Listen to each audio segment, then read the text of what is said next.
Global পয়েন্টের পক্ষ থেকে আপনাদের সবাইকে স্বাগতম। হঠাৎ করে ইরান ইস্যুতে ভিন্ন সুরে কথা বলতে দেখা যাচ্ছে যুক্তরাষ্ট্রের সাবেক প্রেসিডেন্ট ডোনাল্ড ট্রাম্পকে। যে ট্রাম্প এতদিন ইরানের বিরুদ্ধে কঠোর অবস্থান, চাপ এবং হুমকির ভাষা ব্যবহার করতেন, আজ তিনি কেন তুলনামূলকভাবে নরম বার্তা দিচ্ছেন? এই প্রশ্নই এখন আন্তর্জাতিক রাজনীতিতে আলোচনার কেন্দ্রে। বিশ্লেষকদের মতে বিষয়টি শুধু ব্যক্তিগত অবস্থান পরিবর্তন নয়, বরং মধ্যপ্রাচ্যের সাম্প্রতিক বাস্তবতা এবং বৈশ্বিক চাপের সঙ্গে গভীরভাবে জড়িত। রয়টার্স, বিবিসি এবং অ্যাসোসিয়েটেড প্রেসের তথ্য অনুযায়ী যুক্তরাষ্ট্র ও ইরানের সম্পর্ক দীর্ঘদিন ধরেই সরাসরি সংঘাতে না গিয়ে পরোক্ষ টানাপোড়েনের মধ্য দিয়ে চলছে। ইরান নিজে সরাসরি যুক্তরাষ্ট্রের মুখোমুখি না হলেও তাদের সঙ্গে সংশ্লিষ্ট বিভিন্ন আঞ্চলিক গোষ্ঠীর মাধ্যমে প্রভাব বিস্তার করছে।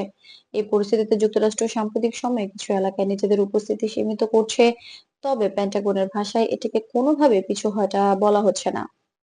মার্কিন প্রতিরক্ষা দপ্তর স্পষ্ট করেছে, কিছু সামরিক ও কূটনৈতিক কর্মীকে সাময়িকভাবে সরানো হয়েছে শুধুমাত্র নিরাপত্তাজনিত কারণে, যাতে অপ্রত্যাশিত পরিস্থিতিতে প্রাণহানির ঝুঁকি কমানো যায়। তাদের বক্তব্য অনুযায়ী যুক্তরাষ্ট্র এখনো মধ্যপ্রাচ্যের প্রয়োজনীয়তা সক্ষমতা বজায় রেখেছে।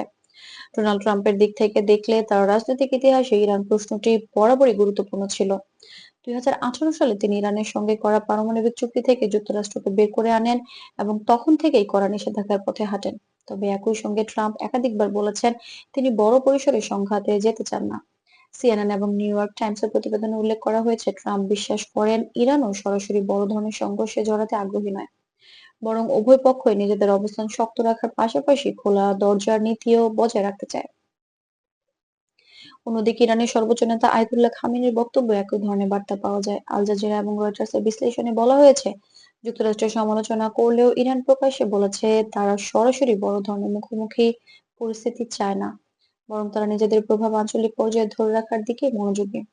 বিশেষজ্ঞদের মতে যুক্তরাষ্ট্র এখন একাধিক বৈশ্বিক চাপের মধ্যে রয়েছে। ইউক্রেন পরিস্থিতি, গাজা সংকট, চীন ও রাশিয়াকে ঘিরে দীর্ঘমেয়াদী চিন্তা, সব মিলিয়ে ওয়াশিংটনের উপর দায়িত্বের চাপ বেড়েছে। এই অবস্থায় মধ্যপ্রাচ্যে নতুন করে বড় কোনো জটিল পরিস্থিতি তৈরি হলে তার প্রভাব পড়তে পারে বৈশ্বিক অর্থনীতি, জ্বালানি বাজার এবং আন্তর্জাতিক স্থিতিশীলতার উপর। Council on foreign relations and ফ্রঙ্কিং ইনস্টিটিউশনের বিশ্লেষণে বলা হয়েছে, যুক্তরাষ্ট্র এখন এমন একটি অবস্থানে যেতে চাইছে যেখানে একদিকে নিরাপত্তা বজায় থাকবে, অন্যদিকে অপ্রয়োজনীয় ঝুঁকি এড়ানো যাবে। এ কারণে অনেক সিদ্ধান্তে আগের তুলনায় সংযত ভাষা দেখা যাচ্ছে। তাহলে প্রশ্ন থেকেই যায়, যুক্তরাষ্ট্র কি সত্যি ইরানের ভয়ে নিজেদের গুটিয়ে নিচ্ছে? বর্তমান তথ্য বলছে এই বিষয়টি ভয় নয়, বরং পরিস্থিতি সামলানোর একটি পরিমিত পথ। যুক্তরাষ্ট্র তাদের অবস্থান পুরোপুরি বদলায়নি, তা আবার সরাসরি কঠোর বার্তাও দিচ্ছে না। এই মাঝামাঝি অবস্থানই এখন ওয়াশিংটনের নতুন বাস্তবতা হিসেবে দেখা দিচ্ছে।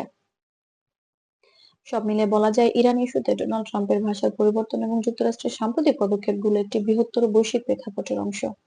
এখানে হঠাৎ সিদ্ধান্ত নয়, বরং সময়, চাপ এবং আন্তর্জাতিক বাস্তবতার প্রতিফলনই বেশি স্পষ্ট। গ্লোবাল পয়েন্টের সঙ্গে থাকার জন্য আপনাদের সবাইকে ধন্যবাদ। এই ধরনের আন্তর্জাতিক গুরুত্বপূর্ণ বিশ্লেষণ পেতে আমাদের চ্যানেলটি সাবস্ক্রাইব করতে ভুলবেন না।